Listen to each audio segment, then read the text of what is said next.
79 वर्ष झाली. एवढा पाऊस झाला कधी? कधीच नाही झाला एवढा पाऊस. मंदिरापर्यंत पाटलाच्या मळ्यात पाणी गेलं आणि आमच्या भागामध्ये बी इकडं पूर्ण नदी काठचं शिवार समजा त्याच्या पाण्याखाली तुमचं गेलं. काय नुकसान झालं याच्यामध्ये? माझे गंज वाहून गेले, बाहेरला पसारा वाहून गेलाय, शेती अवजारं वाहून गेली, काही नळ्या तिथं पडलेल्या होत्या त्या नळ्या वाहून गेल्या, काहीच राहिलं नाही. काही राहिलेलं नाही.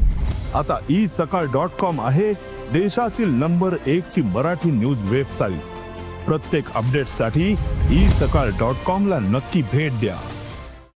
नक्की आपण जर पाहिलं तर धाराशिव जिल्ह्यामध्ये गेल्या 4 दिवसापासून पावसाने हाहाकार माजवलेला आहे. धाराशिव जिल्ह्यातील भूम परंडा वाशी हा जो भाग आहे तो या पावसाचा हॉटस्पॉट ठरलेला आहे. मी आता भूम परिसरातील एका गावामध्ये आहे. आपण जर पाहिलं तर हे जे नदी आहे ती अगदी दुथडी भरून वाहत आहे आणि त्यामुळे कुठेतरी या गावचा देखील संपर्क तुटलेला आहे. जयवंत नगर नावाचं हे गाव आहे. अगदी आंबीपासून हे गाव जवळच आहे. मात्र या पूर परिस्थितीचं भीषण वास्तव जे आहे ते आपण साम टीव्हीच्या माध्यमातून महाराष्ट्राला दाखवण्याचा प्रयत्न करतोय, सरकारला दाखवण्याचा प्रयत्न करतोय. आता ही बाजूची जी स्मशानभूमी आहे ती अक्षरशः उकडून पडलेली आहे.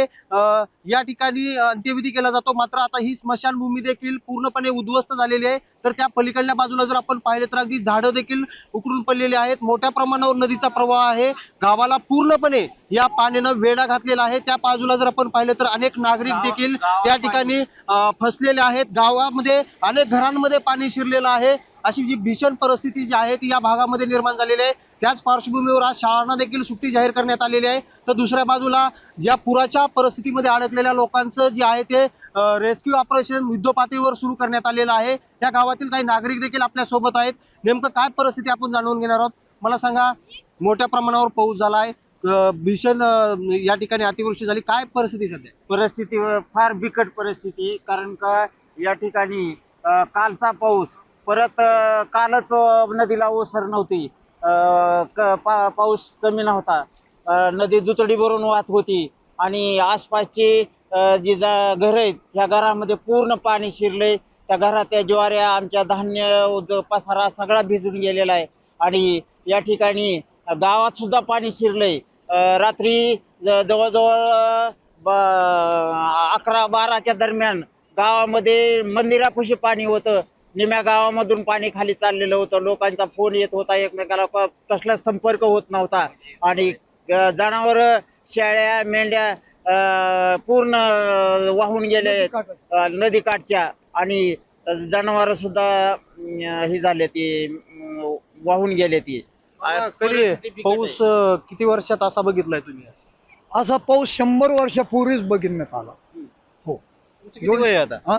वय किती आहे तुमचं? माझं वय 79 वर्ष आहे. 1946 ला जन्म, 1947 ला भारत स्वातंत्र्य झाला.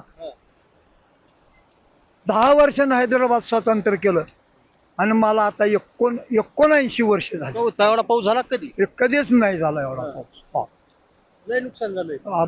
भरमसाठ नुकसानचं सांगता येणार नाही. गावामध्ये पाणी, मंदिरापर्यंत पाटलाच्या मळ्यात पाणी गेलं आणि आमच्या भागामध्ये बी इकडं पूर्ण नदी काठचं शिवार समजा त्याच्या पाण्याखाली गेलं. काय नुकसान झालं याच्यामध्ये? माझे गंज वाहून गेले, बाहेरला पसारा वाहून गेलाय, शेती अवजारं वाहून गेली, काही नळ्या तिथं पडलेल्या होत्या त्या नळ्या वाहून गेल्या, काहीच राहिलं नाही. काही राहिलेलं नाही तिथे. पण घर मात्र उंबऱ्याला चिटकून पाणी गेलं. आतला पसारा राहिला, बाहेरला पसारा गेला. मुख्यमंत्री देवेंद्र फडणवीस राज्याचे मुख्यमंत्री, काय मागणी आहे त्यांच्याकडे तुमची? पूर परिस्थिती निर्माण झाली, सरकारकडे काय मागणी आहे, मुख्यमंत्र्यांकडे काय मागणी? नुकसान भरपाई द्यावा, ह्याची काय सरकारने त्याचा विचार करावा नीटनेटका.